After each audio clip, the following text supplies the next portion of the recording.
Hello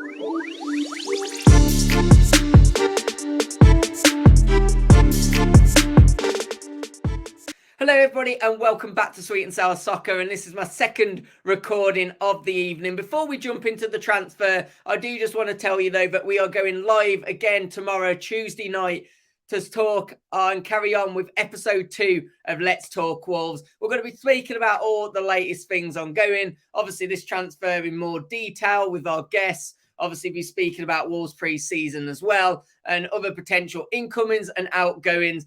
We've got Tom and James joining me once again, as they did last week, as well as Mr. Dave Azzopardi as well from the well-known channel Talking Wolves. But guys, let's get into this transfer, because when I saw it earlier today, I thought this was absolute rubbish. The source didn't look very credible. I thought there was no real substance to it.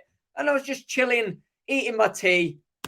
Boom, I see this coming in from Steve Madley, coming on from Liam Keane. Now, these guys, they're not just going to report on any rubbish rumour. They've got to have some weight about it because they are credible journalists. You know, they've got to give correct information.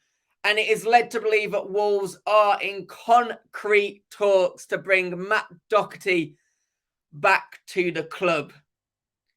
Now, there's two sides to this. There's one side of me that is thinking of the sentiment of what this guy did from us. What was he, £25,000 or something the first time round? Led us from League One into European football. Absolutely amazing under Nuno. Brilliant in that back five formation that Nuno played. Got up the pitch, contributed goals, contributed assists. Maybe brought some of the fun that we've actually been missing. But then there's the more sensible side. And the side that's actually getting pretty frustrated about this transfer, because what a step back, especially if we're going to continue playing under a back four. This don't feel like a Lopetegui signing to me. This just seems like some nostalgic rubbish, because Fosun maybe feel and maybe aren't going to get their checkbook out much this transfer window. And they're like, well, if we can't spend 20 million on getting a player that might make fans excited, let's bring in a free player that used to play for us, try and trick fans with some good old nostalgia. They'll think about the good days. Matt Doherty, in recent times, 31 years of age, moved from Spurs because he couldn't play in a back four. Ooh, what formation do Wolves play at the moment? Oh, back four. Right wing back, best as a right wing back. As a right back, defensively frail. He's aging, 31 years of age. Last club, Atletico Madrid. Signed for them in January.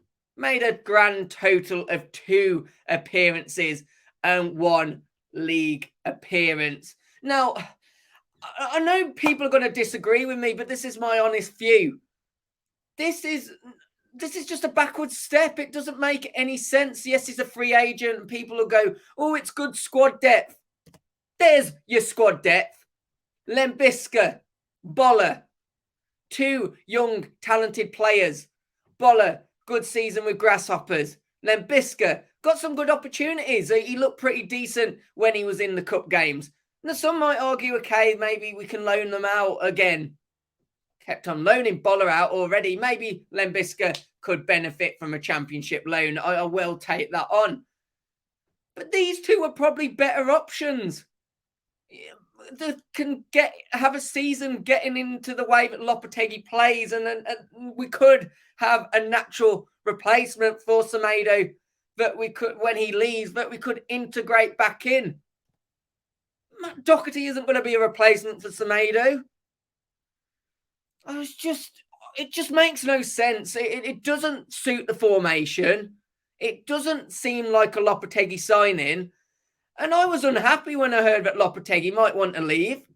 I thought, you've only just got here, mate. What are you doing? You know, surely Fosun's plans haven't changed that much. Give a bit more respect to the club. I'm now starting to understand why the guy tried to do a runner and see if bloody Saudi wanted him. Jesus, I mean, I've been crying for a signing, but this is not it. I mean, of course, if he joins the club, I'll give him my full support as a Wolves fan. But this ain't a good signing, guys. Put nostalgia aside. Let's be real here. Matt Doherty is not a good signing under a Lopetegui system. It's not a good signing even if we had Nuno still at the club. Why do we want to go backwards? We sold this guy when he was in his prime, and he's looked awful the last couple of years. It makes no sense. I'm sorry, but sentiment gets you relegated. That's what sentiment will do. Sentiment will send you down. And if this is just one signing, and I'm sitting here at the end of August, and we've signed some great players. We've got a fantastic new striker. We've got a diverse midfield. And Matt Doherty's just an option. Maybe I won't be as bothered, but this just seems a really, really strange and stupid transfer.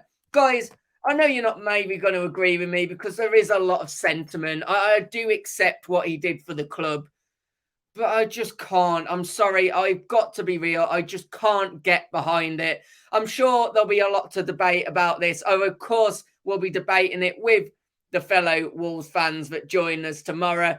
James coming back, Tom coming back, and Mr. Azzopardi. Looking forward to getting all their views and hopefully your views as well in the comments live on the channel. 8 o'clock tomorrow. Make sure to be there. Hit that like button, hit that subscribe. Let me know if I'm way off on this one. I'd love to hear some positivity because I, quite frankly, am not feeling positive about this transfer.